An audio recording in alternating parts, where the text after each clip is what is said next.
Halo semuanya, nah jadi kan tahun 2021 tersisa 1 bulan lagi dan kita akan segera masuk ke tahun 2022. Dan mungkin sebagian besar teman-teman ada yang berencana untuk mulai investasi di saham teknologi US mulai tahun depan, tapi masih bingung nih saham apa sih yang paling potensial untuk tahun 2022. Nah di video ini gue akan berikan 5 saham teknologi US yang menurut gue paling potensial dan paling menarik untuk diinvestasiin di tahun 2022 supaya ini bisa membantu teman-teman dalam memilih saham.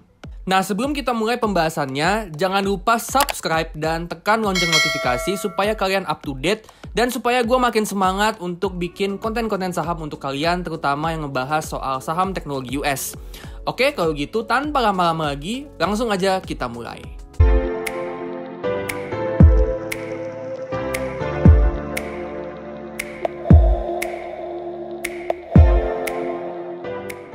Oke, langsung aja mulai dari nomor 5, yaitu PayPal dengan kode saham PYPL. Raksasa fintech dunia ini benar-benar nggak perlu diragukan lagi kemampuannya menguasai industri fintech, khususnya pembayaran digital. PayPal yang menguasai 49% market share di industri digital payment, serta PayPal yang juga masih terus aktif mengakuisisi perusahaan-perusahaan fintech kecil, menandakan bahwa PayPal masih terus aktif memonopoli industri fintech. Industri fintech sendiri diproyeksi akan tumbuh sekitar 20%-an per tahun sampai tahun 2025, yang artinya sektor fintech menjadi ladang yang subur bagi para investor untuk menanam modalnya, dan itu termasuk di saham PayPal. Nah, baru-baru ini PayPal baru aja menggandeng Amazon, di mana transaksi yang dilakukan di Amazon bisa menggunakan aplikasi Venmo milik PayPal. Nah, kerjasama ini tentunya bisa membantu PayPal menggenjot pertumbuhan dari total processing value atau TPV-nya, yang kemudian bisa berpotensi menaikkan revenue PayPal. Nah, baru-baru ini ada rumor kalau PayPal akan mengakuisisi Pinterest yang kemudian membuat sahamnya koreksi dalam. Untungnya PayPal membantah rumor ini ya, karena kalau emang beneran terjadi, maka itu artinya PayPal akan membeli saham Pinterest di valuasi yang super premium. Dengan valuasi PayPal sendiri yang udah premium, tentunya investor nggak suka akan hal itu. Jadi dengan harga saham PayPal nih yang udah koreksi dalam sampai ke harga 188, ini bisa jadi satu kesempatan untuk membeli saham PayPal di harga yang cukup menarik. Next, di nomor 4 ada Alibaba dengan ticker simbol BABA. Tahun 2021 jadi tahun yang suram buat Alibaba dan para pemegang saham BABA. Sahamnya turun ya sampai hampir 50% secara year to date. Jadi ya, para pemegang saham Alibaba ini seperti kehilangan hampir setengah dari uang yang mereka investasiin.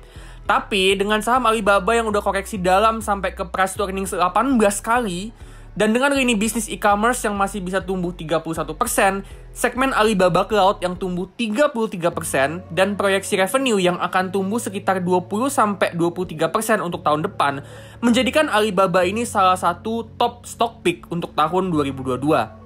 Hanya saja, Alibaba yang mendapat persaingan yang semakin ketat dari perusahaan teknologi Cina lainnya, serta adanya tekanan dari regulator dan melambatnya pertumbuhan ekonomi Cina, ini akan jadi beban yang berat untuk Alibaba dalam jangka pendek sampai jangka menengah, setidaknya untuk 3-6 bulan ke depan. Tapi Alibaba di range harga 130-160-an ini tetap jadi salah satu pilihan saham terbaik yang lagi terdiskon untuk investasi jangka panjang. Nah, sekarang kita akan masuk ke 3 besar. Di nomor 3 ada Microsoft dengan ticker simbol MSFT. 3 kata dari gua untuk menjelaskan Microsoft. Teknologi sepanjang masa. Membeli saham Microsoft itu mirip kayak membeli ETF untuk saham-saham teknologi. Itu karena Microsoft punya lini bisnis teknologi yang banyak banget, mulai dari hardware, operating system, cloud infrastructure, software as a service, jejaring sosial, bahkan sampai gaming, virtual reality, dan augmented reality. Terus juga semua lini bisnisnya Microsoft itu sudah di mana-mana di seluruh dunia. Terus juga kekuatan brand dari produk-produknya Microsoft seperti Microsoft Office, Windows, Azure, LinkedIn, dan Xbox membuat Microsoft punya economic moat yang susah dibendung sama para pesaingnya, dan ini membuat Microsoft nggak pernah ada matinya. Dengan economic moat-nya yang kuat, ditambah dengan produknya Microsoft yang mayoritas berupa software, membuat Microsoft jadi salah satu perusahaan teknologi dengan profit margin tertinggi. Karena dengan adanya kekuatan brand, membuat Microsoft nggak perlu terlalu banyak mengeluarkan biaya untuk marketing dan sales. Dan dengan bisnis modelnya Microsoft yang mayoritas produknya adalah software, itu bisa menghemat biaya produksi. Karena pembuatan software itu yang sifatnya cukup sekali bikin, tapi bisa digunakan jutaan kali oleh jutaan orang.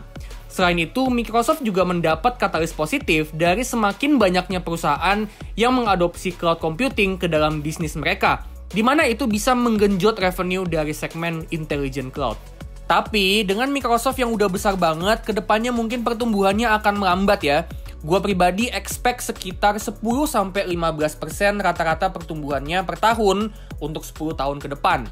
So, Microsoft menjadi stock pick yang bagus untuk tahun 2022 untuk investor yang mencari saham teknologi yang stabil, punya economic mode yang kuat, serta punya pertumbuhan yang nggak terlalu fantastis tapi masih cukup oke. Microsoft di harga sekarang ada di valuasi price to earnings 37 kali. Dan valuasi segini udah termasuk kemahalan ya. Tapi Microsoft dengan economic mode-nya yang kuat dan bisnisnya yang terdiversifikasi, ini bisa jadi opsi saham terbaik untuk teman-teman investor yang mau masuk secara dollar cost averaging.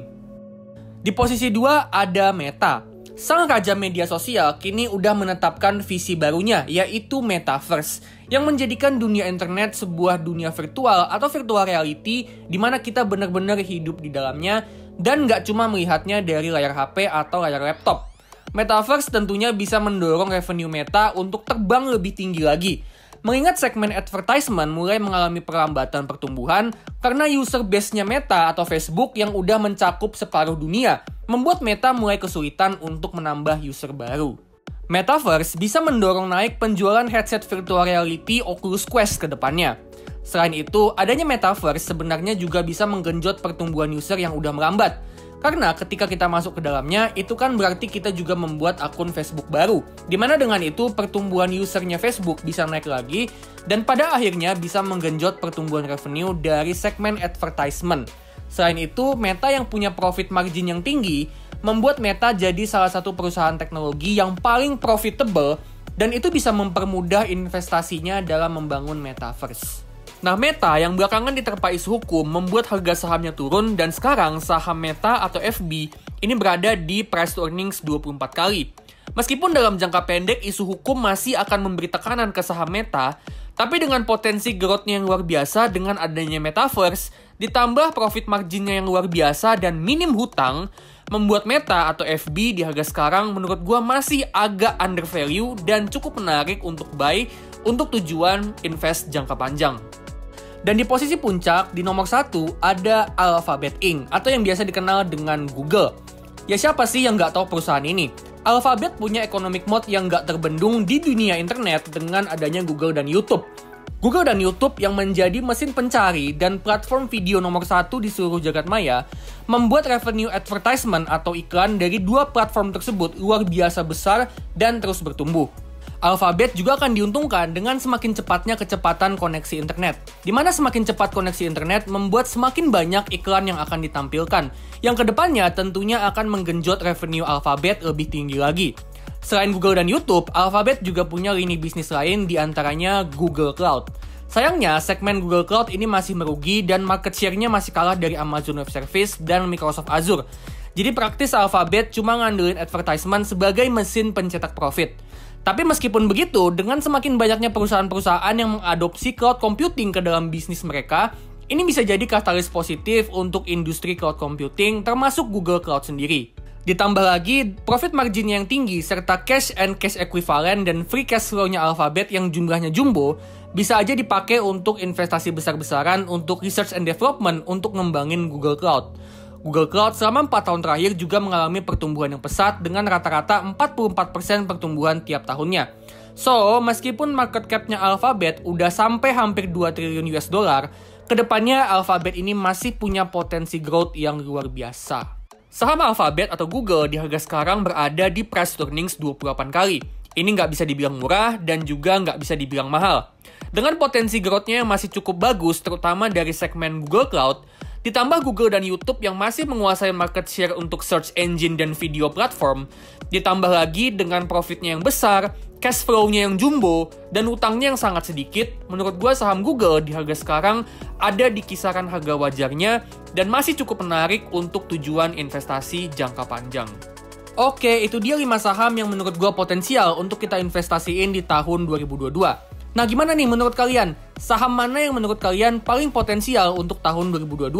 Atau adakah saham lain di luar 5 saham tadi yang menurut kalian cukup potensial untuk tahun 2022?